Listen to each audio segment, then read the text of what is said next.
Et si tout ce que vous avez appris sur l'histoire était incomplet? Et si les livres que nous lisons et les documentaires que nous regardons ne racontaient qu'une fraction de notre véritable voyage? L'histoire officielle est construite sur les preuves que nous trouvons. Mais qu'en est-il de celles que nous avons perdues? Il existe des objets légendaires qui ont disparu dans les brumes du temps. Nous ne parlons pas seulement de bijoux ou d'or, mais d'artefacts qui contenaient un pouvoir et une connaissance capables d'ébranler les fondations de notre monde. S'ils étaient trouvés aujourd'hui, ils pourraient réécrire des chapitres entiers de la trajectoire humaine. Bienvenue à Lumière et Ombre, l'endroit où nous enquêtons sur les mystères qui habitent les frontières de notre connaissance. Aujourd'hui, nous partons à la recherche de 3 trésors perdus, qui, s'ils étaient redécouverts, pourraient tout changer.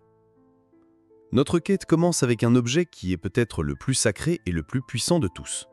Un artefact qui, selon les Écritures, contenait le pouvoir du divin lui-même. Nous parlons de l'Arche d'Alliance. Décrite comme un coffrenat de bois d'acacia, recouvert d'or à l'intérieur et à l'extérieur, et avec 2 chérubins d'or sur son couvercle, l'arche contenait les tables des 10 commandements. Mais elle était bien plus qu'un reliquaire. Dans les textes anciens, elle est décrite comme une arme, un outil de communication directe avec Dieu, et un symbole de sa présence sur terre. Partout où l'arche allait, des victoires étaient remportées et des événements extraordinaires se produisaient. Pendant des siècles, elle a été le centre de la foi hébraïque, gardée dans l'endroit le plus sacré du temple de Salomon, à Jérusalem. Et puis, vers 587 avant Jésus-Christ, l'armée de Babylone a envahi la ville et détruit le temple. Dans les registres détaillés de tout ce qui a été pillé, il n'y a pas une seule mention de l'Arche d'Alliance. L'objet le plus important du temple, simplement, a disparu de l'histoire. Comment quelque chose d'aussi fondamental a-t-il pu disparaître sans laisser de traces? 2 théories principales tentent de répondre à cette question. La première nous mène vers le sud, en Éthiopie. Une ancienne tradition éthiopienne, enregistrée dans le livre Kebra Nagast, affirme que le fils du roi Salomon et de la reine de Saba aurait emmené l'arche dans son royaume pour la protéger. Selon cette tradition, l'arche originale est gardée jusqu'à ce jour dans une petite chapelle de la ville d'Aksum, protégée par un seul moine gardien qui ne peut jamais quitter les lieux. Personne n'est autorisé à la voir. Serait-ce possible? La deuxième théorie suggère que l'arche n'a jamais quitté Jérusalem.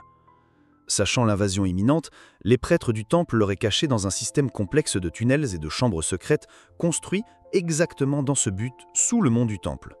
Elle y resterait en sécurité, attendant le jour où le temple serait reconstruit. Imaginez l'impact de sa découverte. Si nous la trouvions en Éthiopie, cela validerait une tradition orale millénaire.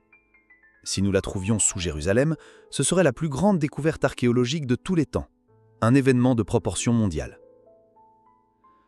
Notre deuxième trésor n'est pas fait d'or, mais de quelque chose d'infiniment plus précieux, la connaissance. Pendant des siècles, la ville d'Alexandrie en Égypte a été le phare intellectuel du monde, et en son cœur se trouvait la grande bibliothèque d'Alexandrie. Elle n'était pas seulement un dépôt de livres, c'était un centre de recherche, une université, le lieu où les plus grands esprits de l'Antiquité se réunissaient pour débattre, calculer et cartographier l'univers. On estime qu'elle abritait plus d'1 million de rouleaux de papyrus contenant la totalité du savoir de cette époque. Qu'avons-nous exactement perdu? Nous avons perdu les œuvres complètes des grands philosophes et dramaturges grecs, dont nous n'avons aujourd'hui que des fragments. Nous avons perdu des traités d'astronomie qui cartographiaient les étoiles avec une précision qui ne serait retrouvée que 1000 ans plus tard. Nous avons perdu des connaissances en médecine, en mathématiques et en ingénierie qui auraient pu accélérer le progrès humain de plusieurs siècles. Nous avons perdu l'histoire de civilisations entières racontées par elles-mêmes. Contrairement aux mythes populaires, la bibliothèque n'a pas été détruite en un seul incendie. Sa chute a été un processus lent, une série d'événements destructeurs au fil des siècles. Mais cela ouvre une possibilité fascinante.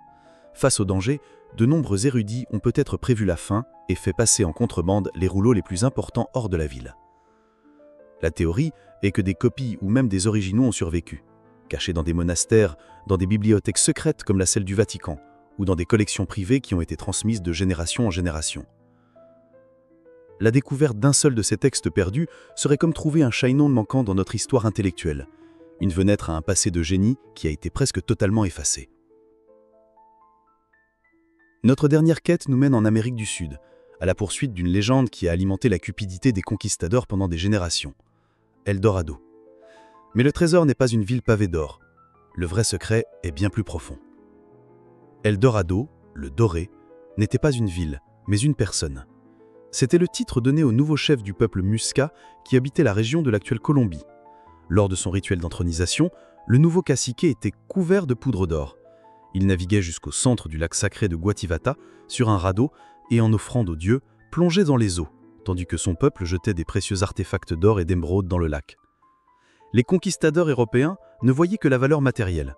Ils ont tenté plusieurs fois et sans succès de drainer le lac en la recherche d'or.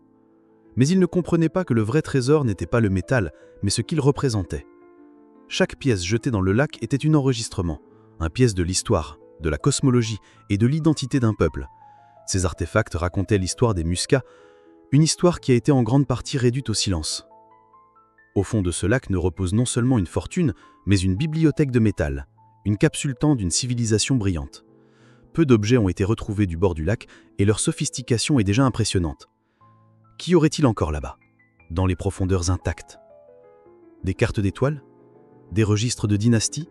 Des secrets de la métallurgie? Si la technologie moderne nous permettait d'explorer le fond de Guativata de manière sûre et respectueuse, nous ne recueillerions pas seulement de l'or. Nous recueillerons la voix d'un peuple. Nous réécrirons l'histoire du continent américain avant l'arrivée des Européens.